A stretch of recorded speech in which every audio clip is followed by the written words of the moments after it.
ये क्या, एक तन पर दो शीश?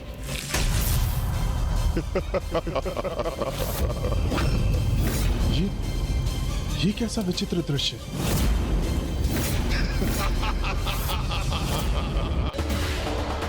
सृष्टि पर जब बढ़ा असुरों का अत्याचार, तब गणेश ने लिया विनायक की अवतार। जानिए गणेश के इस अनुपम रूप की कहानी, सोमवार से शुक्रवार शाम 7:30। भयभीत हो गए देवराज इंद्र आप? ये हमारे भ्राता शुंभ है, असुर महानायक शुंभ। ये तो आपसे मित्रवत परिहास भर कर रहे हैं।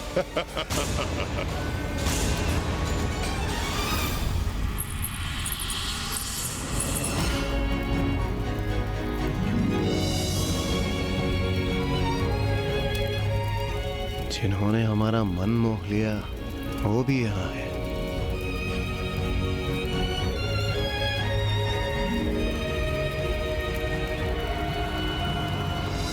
स्वागत है आपका इंद्रदेव, स्वागत है मित्र।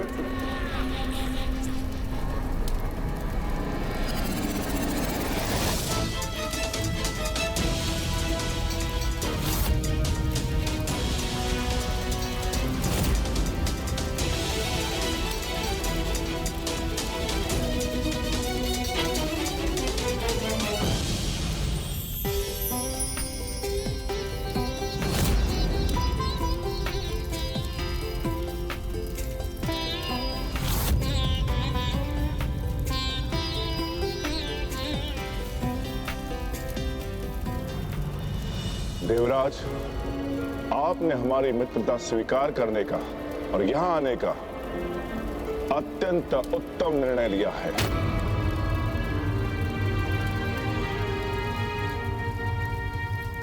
आना तो था ही, आपका आमंत्रण भला हम अस्वीकार भी कैसे कर पाते। उत्तम निर्णय तो लिया, किंतु हमारे लिए देवराज, जिस सम्मोहन में हो तुम, जब तक उसका सत्य ज्ञात होगा तुम्हें बहुत विलंब हो चुका होगा देवराज इंद्र। हम देवता और असुर मिलकर एक नवीन अध्याय आरंभ करेंगे। बहुत हुई शत्रुता, अब हम मित्र बनेंगे। अवश्य असुर महानायक, अवश्य। और वैसे भी हम देवता और असुर एक ही पिता के संतान तो है। हम भ्राता है और भ्राता समान ही रहेंगे।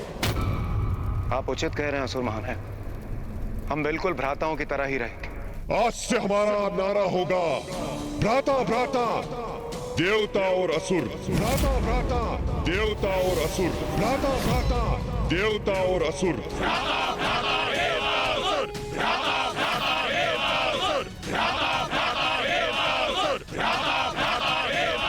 मैं असुर महानायक शुंभ देवराज इंद्र से एक नवीन मित्रता का आरंभ करता हूं।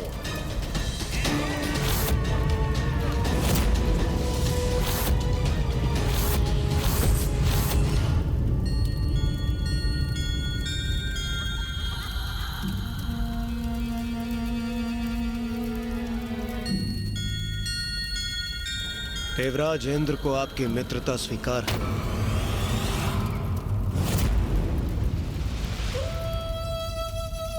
हमारी चाल तो सफल हो रही है भ्राता। ये मूर्ख देवता तो बड़ी सरलता से हमारे जाल में फंसते जा रहे हैं। सत्य है, स्वर्ग लोक पर अधिकार के योग्य हम असुरी हैं।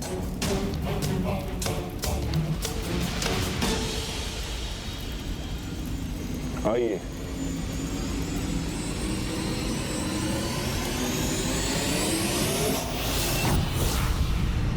कहो गणेश, अब क्या देखा तुमने? भैया, इंद्रदेव अन्य सभी देवताओं के साथ शुंभ के महोत्सव में पहुंच चुके हैं। शुंभ इंद्रदेव को अपने वक्ष से लगाकर उनसे देवता असुर भ्राता भ्राता के नारे लगवा रहा है।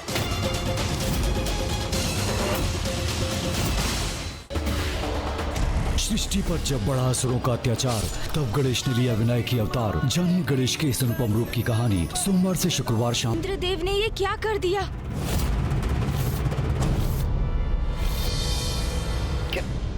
क्या हुआ गणेश? भैया, देवराज इंद्र से ऐसी मूर्खता की अपेक्षा नहीं की थी मैंने। शुंभ के महोत्सव का निमंत्रण स्वीकार किया है देवराज इंद्र ने भैया। निमंत्रण स्वीकार कर ली, वो भी असुरों का? क्यों और किसकी अनुमति से? बिना मुझसे विमर्श किए, बिना मेरी अनुमति के आपने ये निमंत्रण कैसे स्वीकार कर लिया देवराज इंद्र? देवगुरु, इसमें विचार विमर्श करने और अनुमति की क्या आवश्यकता है? जो मुझे उचित लगा वही मैंने किया। नवीन असुर महानायक शुंभ ने देवता और असुरों के मध्य शांति स्थापित करने के लिए अपने दूत भेजे, जो कि मेरे विचार से बहुत ही सकारात्मक और महान प्रयास है। इसलिए मैंने उनके दिए प्रस्ताव को स्वीकार कर लिया। कदाचित आप भूल रहे हैं देवराज, अभी कुछ ही क्षण पहले हम शुंभ निशुंभ और उनके सेनापति की शक्ति का सामना करने के उपाय ढूंढने हेतु विमर्श कर रहे थे। प्रथम पूज्य गणेश जी ने भी आपको स्वयं बुलाकर सचेत किया था कि आप असुरों के प्रति सतर्क रहें। देवराज इंद्र को इतना समझाने के पश्चात भी वो असुरों के छल में फंसते जा रहे हैं भैया। इंद्रदेव को परिस्थिति की गंभीरता को समझना चाहिए। आमंत्रण नहीं, अपितु शुंभ के दूतों द्वारा दी गई चेतावनी थी। हाँ देवराज, मिश्री के गोल में लिपटी चेतावनी थी आपके लिए। स्मरण कीजिए, क्या कहा था उस प्रीदूत ने? मित्रता या युद्ध, दोनों में से एक का चुनाव करो, ये संदेश दिया था असुरों ने। देवगुरु, मैं आपका बहुत सम्मान करता हूँ और आपके विचारों और सुझावों का आदर भी करता हूँ, किंतु इस समय मैं आपके क्रोध का कारण समझने में असमर्थ हूँ। जो देवताओं के हित में मुझे उचित लगा वही मैंने किया, और देवराज होते हुए यही मेरा दायित्व भी है। युद्ध टालना तो बुद्धिमानी है देवगुरु, और जब उन्होंने स्वयं मित्रता का प्रस्ताव भेजा है तो हम युद्ध छेड़कर संघर्ष की स्थिति क्यों उत्पन्न करें? मित्रता, और वो भी असुरों से? क्या देवराज को ये भी ज्ञात नहीं कि असुर, जिनका स्वभाव ही छल और कपट है, वो कभी किसी के मित्र हो ही नहीं सकते? गणेश जी, कुमार कार्तिकेय जी, यदि इंद्रदेव इस उत्सव में गए तो इसका परिणाम अवश्य बुरा ही होगा। आप दोनों को जाकर देवराज इंद्र को समझाना चाहिए। ऋषिवर का सुझाव उचित है, किंतु कदाचित गणेश उसे स्वीकार नहीं करेगा। वो देवराज से अत्यंत निराश है। समझाने का ही प्रयास तो किया था मैंने। राजा को सुननी सभी की चाहिए, किंतु निर्णय वही लेना चाहिए जो उसे उचित लगे। नवीन असुर महानायक शुंभ के दूतों को दिए वचन को हम अवश्य निभाएंगे। इस महोत्सव में भाग लेने हम अवश्य जाएंगे।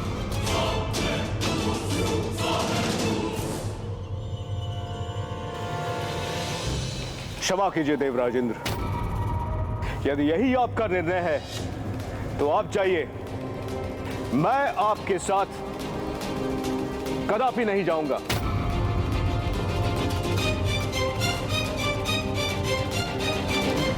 ये बहुत बड़ा दुर्भाग्य है देवगुरु कि देवताओं और असुरों के मध्य प्रारंभ होने वाले इस मित्रता के नवीन अध्याय के पूर्व ही आप पीछे हट रहे हैं, किंतु मेरा निर्णय अटल है। अब हमें उत्सव में जाने की तैयारियां प्रारंभ करनी चाहिए, और मेरा विचार है कि हमें सभी के लिए भांति भांति के उत्तम उपहार ले जाने चाहिए।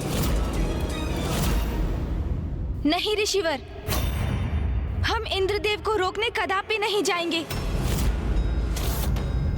क्योंकि एक सीमा के बाद किसी को कुछ भी समझाना व्यर्थ है। यदि वो कोई नासमझी करने पर आतुर ही हो तो उसे अपने कर्मों का परिणाम भुगतने के लिए छोड़ देना चाहिए, क्योंकि किसी को कितना भी समझाओ कि मार्ग में आगे गड्ढा है, मत जाओ, फिर भी वो नहीं रुकते, और उन्हें समझ में तभी आता है जब वो गड्ढे में गिर जाते हैं, और उन्हें अपनी भूल का आभास तभी होता है जब वो उसके बाद उस भूल के परिणाम स्वरूप कष्ट उठाते हैं। इसीलिए देवराज इंद्र को अब समझाने की कोई आवश्यकता नहीं है। उन्होंने अपना चुनाव कर लिया तो उन्हें अपने कर्म का फल भोगने दीजिए।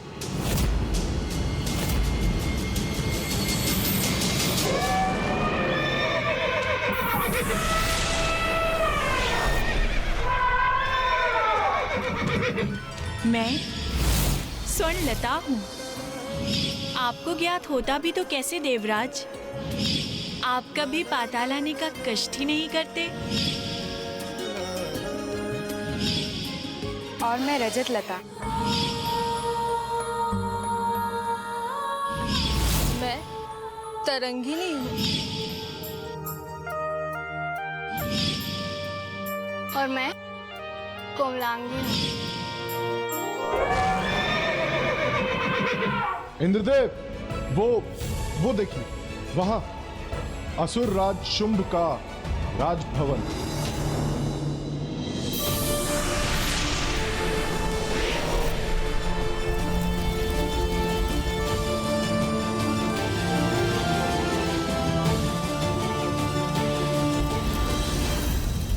प्रतीत होता है असुर महानायक को हमारे आने की सूचना है, तभी उन्होंने हमारे लिए ये विशेष मार्ग सूचित किया है।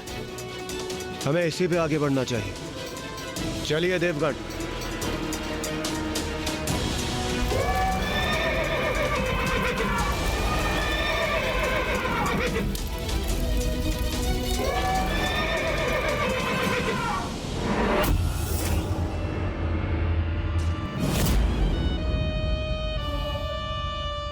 रानी स्वर्णलता, देवताओं का आगमन शीघ्र ही होने वाला है। आप उनके स्वागत के लिए तैयार हो जाइए।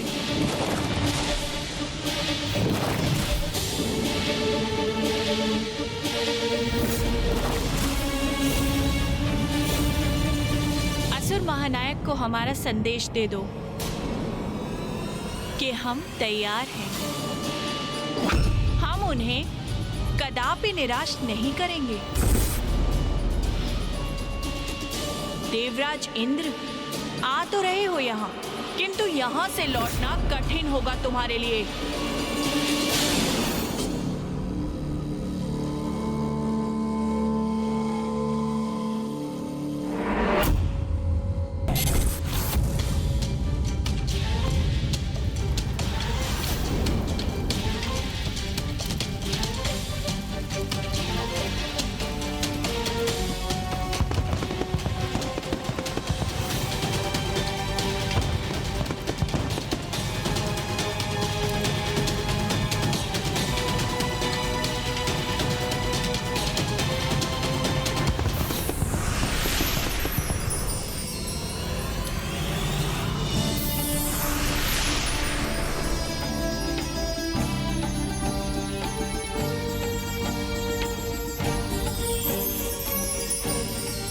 इंद्रदेव, जो इतने भव्य और सुंदर स्वागत की व्यवस्था करे, वो वास्तविकता में हमसे मित्रता ही चाहता होगा। सर्वथा उचित किया आपने ये निमंत्रण स्वीकार कर।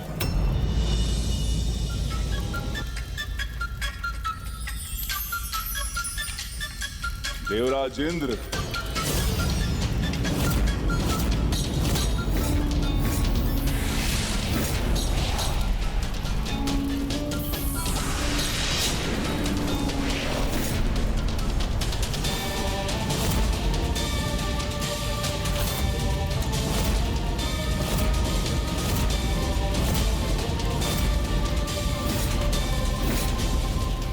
कदाचित यही असुर महानायक शुंभ है, किंतु ये हमारा स्वागत करता तो प्रतीत नहीं हो रहा। कहीं हमने यहाँ आकर कोई भूल तो नहीं करती? ये नारे लगाने के पूर्व देवता ये कैसे भूल रहे हैं कि जैसे पूरब और पश्चिम दिशाओं का मेल असंभव है, वैसे ही असुर और देवता कभी भी भ्राताओं के समान साथ नहीं आ सकते।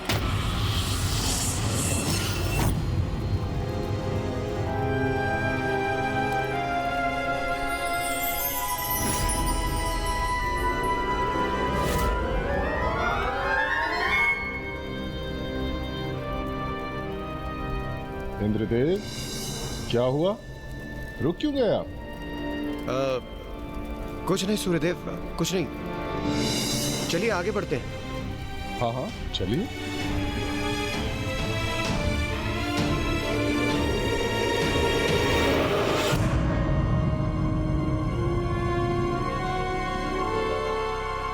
देवराज, मैं अपने सेनापतियों से आपका परिचय कराता हूं।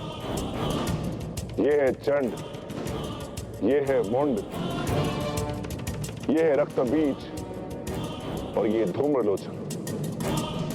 असुर महानायक शुंभ की राज्यसभा में आपका स्वागत है देवराज इंद्र और समस्त देवगण। और इनसे तो आप भली भांति परिचित होंगे ना?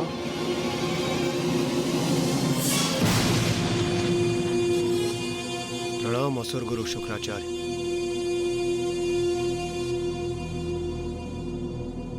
बस बहुत हुई औपचारिकता। मैंने आपको उत्सव में भाग लेने के लिए आमंत्रित किया है। अपना आसन ग्रहण कीजिए। अरे वहां नहीं देवराजेंद्र, आप वहां नहीं। आप हमारे अति सम्माननीय, अति विशेष अतिथि हैं। उचित, मैं विशेष अतिथि हूं, इसलिए मुझे विशेष आसन ही ग्रहण करना चाहिए। आप वहां स्थान ग्रहण करें। आइए।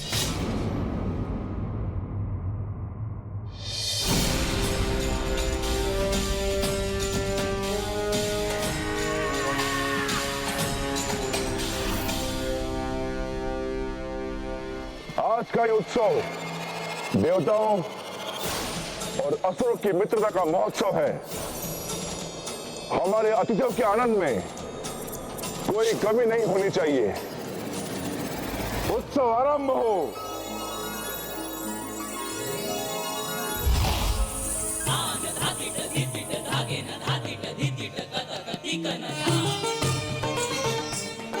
कदाचित अब वो सुंदरी भी यहाँ अवश्य प्रवेश करेगी।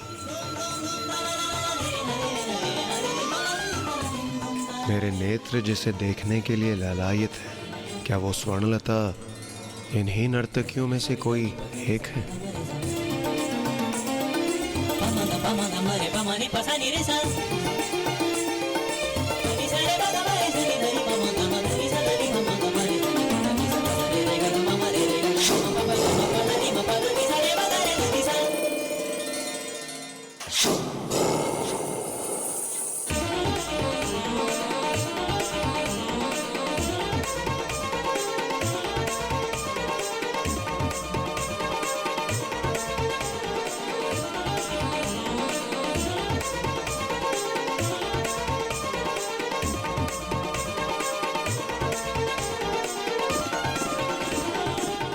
स्वर्णलता, तुम्हारी जितनी भी सराहना की जाए कम है। इस मूर्ख देवराज को तुमने ऐसा सम्मोहित किया है कि तुम्हारे संकेत भर पर जो तुम चाहोगी वे अवश्य करेगा। अंततः वो सौंदर्य जिसने मुझे अभिभूत किया है, वो मेरे समक्ष आ ही गया। स्वर्णलता, जो स्वयं सौंदर्य की देवी है। इस स्वांग में तो बड़ा ही आनंद आ रहा है भ्राता मुंड। देवताओं की मूर्खता पर तो मुझे अति आनंद आ रहा है भ्राता चंड।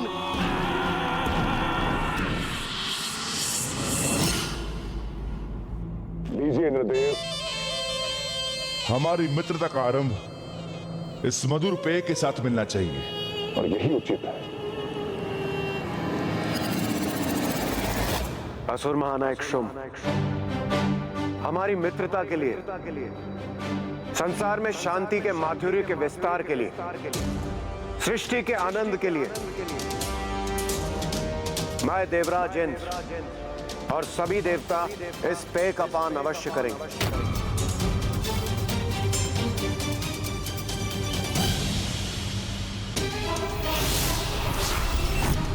ये क्या करने जा रहे हैं इंद्रदेव? उन्हें ऐसा कदाचित नहीं करना चाहिए।